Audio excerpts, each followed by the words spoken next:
Del Santo Evangelio según San Lucas, capítulo 12, versículos 54 al 59. En aquel tiempo Jesús dijo a la multitud: Cuando ustedes ven que una nube se va levantando por el poniente, enseguida dicen que va a llover. Y en efecto, llueve. Cuando el viento sopla del sur, dicen que hará calor, y así sucede. Hipócritas, si saben interpretar el aspecto que tienen el cielo y la tierra, ¿por qué no interpretan entonces los signos del tiempo presente? ¿Por qué, pues, no juzgan por ustedes mismos lo que les conviene hacer ahora? Cuando vayas con tu adversario a presentarte ante la autoridad, haz todo lo posible por llegar a un acuerdo con él en el camino, para que no te lleve ante el juez te entregue a la policía y la policía te meta en la cárcel. Yo te aseguro que no saldrás de ahí hasta que pagues el último centavo. Palabra del Señor. Gloria a ti, Señor Jesús, misionera de María.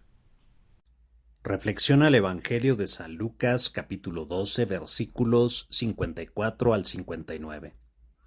¿Cómo no son ustedes capaces de interpretar los signos de los tiempos? La palabra clave para comprender este texto es el verbo interpretar, examinar, aplicado al tiempo presente. Jesús se lamenta de los que no saben la necesaria y debida interpretación del tiempo, el tiempo que se vivía cuando Jesús andaba por el mundo, y lógicamente también la interpretación de nuestro tiempo actual. Jesús se queja de este vacío de interpretación porque, como bien se ha dicho, ya desde muy temprano, el peligro de destemporalización corroe el alma del cristianismo. J. B. Metz. Este peligro consiste en querer vivir el cristianismo como si estuviera fuera de tiempo, a partir de una especie de doctrina intemporal, en la que se puede entender y explicar el Evangelio de la misma manera. Hay homilías o sermones que lo mismo se puede predicar hoy como se podrían haber predicado exactamente igual hace 50 años.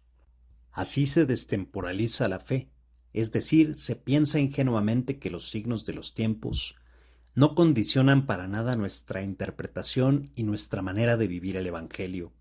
¿Por qué hoy la religión interesa tan poco y a tan poca gente? El escapismo teológico del tiempo, J. B. Metz, es una forma de escurrir el hombro para no complicarse la vida. Y lo que resulta más grave es volver atrás el tiempo. Así, querer explicar la fe con las ideas y el lenguaje de hace bastantes años, las ideas anteriores al Concilio Vaticano II, o lo que sería más estúpido, pretender anunciar ahora un mensaje que fue pensado en el siglo XIII, el siglo en el que se sistematizó la teología que ha llegado hasta nosotros.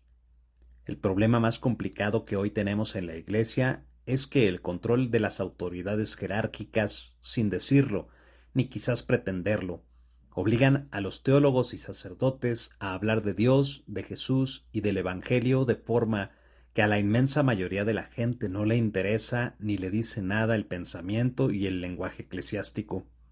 Los cristianos tenemos el derecho y el deber de pedir a los dirigentes de la Iglesia que nos hablen a nosotros, no a la gente de la Edad Media o a los católicos del siglo pasado. De ahí que el problema actual no es tanto la ausencia de Dios en el mundo, sino la incapacidad para reconocerlo, para acoger su acción salvífica. El discípulo sabe bien leer los acontecimientos como salidos de su mano, de dejarse sorprender por él, de aprender su misterio en la maravillosa historia de la salvación que despunta. La fuente de esperanza que ha brotado en los últimos años ha sido el Papa Francisco, un hombre que se relaciona con la realidad actual, especialmente con los más necesitados, y un hombre que por vivir como vive y hablar como habla, se hace insoportable para los clérigos que se metieron en el clero como funcionarios, empeñados en hacer carrera. Una iglesia de funcionarios no va a ninguna parte. Jesús no soporta a los clérigos funcionarios. Oremos. Señor, que como discípulo no sea conformista, que ofrezca una novedad, que cuestione a alguien, que no deje todo en su mismo lugar, sin vida. Amén. Misionera de María.